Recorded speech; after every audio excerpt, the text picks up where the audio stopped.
Ouais, on va parler un peu de génération de contenu via les tools GPT-3 notamment. En fait, je vais vous montrer un petit peu ma façon de travailler avec certains outils. GPT-3 en fait c'est un algorithme, on va dire. Je suis pas programmeur, hein, je ne saurais pas vous dire les termes exacts utilisés, mais en tout cas ça permet de produire du texte en fait ou de continuer un texte. Ça pourrait être un Airbnb de location.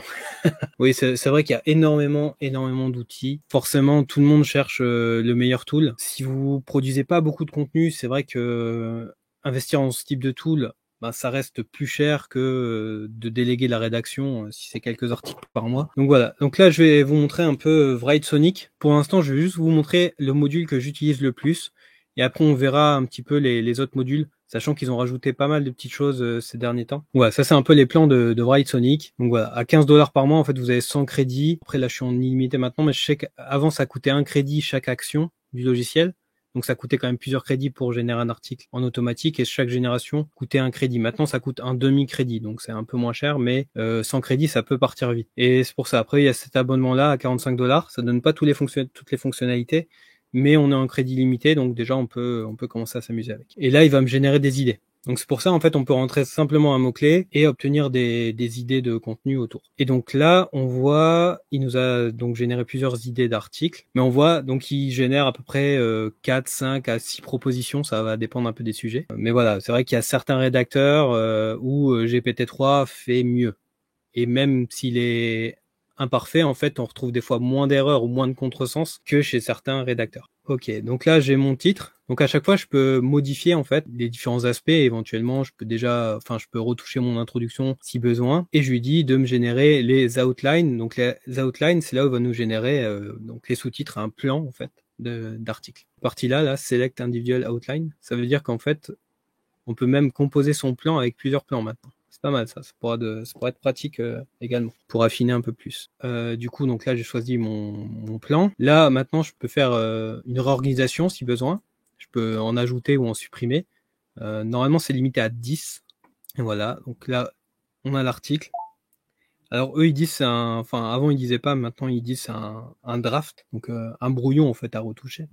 Mais on voit qu'ici, il nous a sorti déjà un article de 1400 mots. Donc après, ce qu'il faut voir, c'est est-ce qu'il n'y a pas des répétitions dans le texte. Donc voilà, pour sagement relire le texte. Et on a donc ici un outil de mise en forme. Voilà. Mais par défaut, il nous a mis le titre 1, l'introduction. Là, on a le contenu généré. Donc on voit ici des lignes d'espace. Donc tout ça, c'est des choses qu'il faudra supprimer. Donc voilà, 1400 mots générés en quelques minutes. Là, on a pris du temps, voilà, pour montrer un petit peu les étapes. Mais voilà, après ça, c'est des points à reprendre. En tout cas, on a une base solide, on a une base d'articles qui permet sur laquelle on va pouvoir s'appuyer, retravailler, reprendre éventuellement des éléments de texte, ou voir si c'est un site qui n'est pas un site principal ou une page qui n'est pas destinée à être spécialement convertir, on va dire, on pourrait l'utiliser tel quel pour remplir des PBN par exemple. Ça marche pas trop mal. Ça va lui donner, en fait, plus on met une créativité élevée, plus il va prendre de liberté par rapport au contexte. Ça va très vite en fait à générer la base d'articles. Comme je me suis habitué à des outils comme celui-ci avec un formulaire d'édition, tout ça, et puis l'interface, je trouvais plus ergonomique. Et c'est vrai que sur SEO Texel, par contre, je trouve que c'est bien pour quand on a une base de texte et qu'on veut faire de l'optimisation.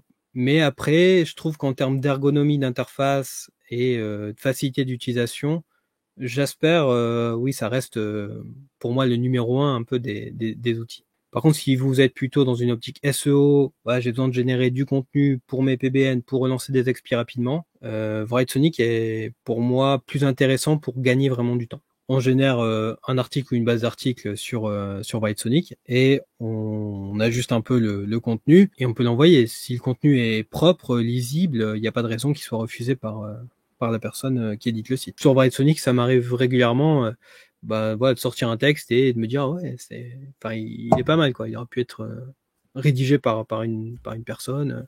Il allait des fois chercher des infos complémentaires auxquelles on n'aurait pas pensé, ou même des fois juste dans les suggestions d'idées du départ, on peut avoir plusieurs idées d'articles en fait. Et du coup, on en génère un, puis après on en génère un deuxième, un troisième. Et au lieu d'avoir un seul contenu qui nous aurait pris du temps ou qui aurait fallu pour lequel il aurait fallu faire un brief, attendre le retour du rédacteur, tout ça, là on peut avoir trois contenus hyper rapidement et gagner du temps. Enfin, généralement, les contenus, ils peuvent arriver à se positionner dans les résultats, dans le top 100 en tout cas. J'espère que voilà, ça vous a un petit peu donné des pistes en tout cas. Comme je dis souvent, ça sert à rien de tomber amoureux d'un outil. Essayez-en plusieurs, faites-vous un peu la main, choisissez un préféré et utilisez-le et puis gardez un œil sur ce qui se passe. Parce que peut-être que demain, il y aura un nouvel outil qui va balayer tous les autres. Donc voilà, restez l'esprit ouvert en tout cas. N'hésitez pas à tester. Bon, forcément, ça prend un peu de temps. Donc voilà, n'hésitez pas à faire des tests, à aller voir différents outils. Et donc, merci à tous pour votre présence. J'espère que voilà, vous avez au moins appris un petit quelque chose ce soir. Et puis, je pense que la semaine prochaine, ce sera de nouveau Romain pour l'apéro. Et en tout cas, on se voit sur les réseaux. Voilà, bonne soirée à tous et merci pour votre présence. Ciao.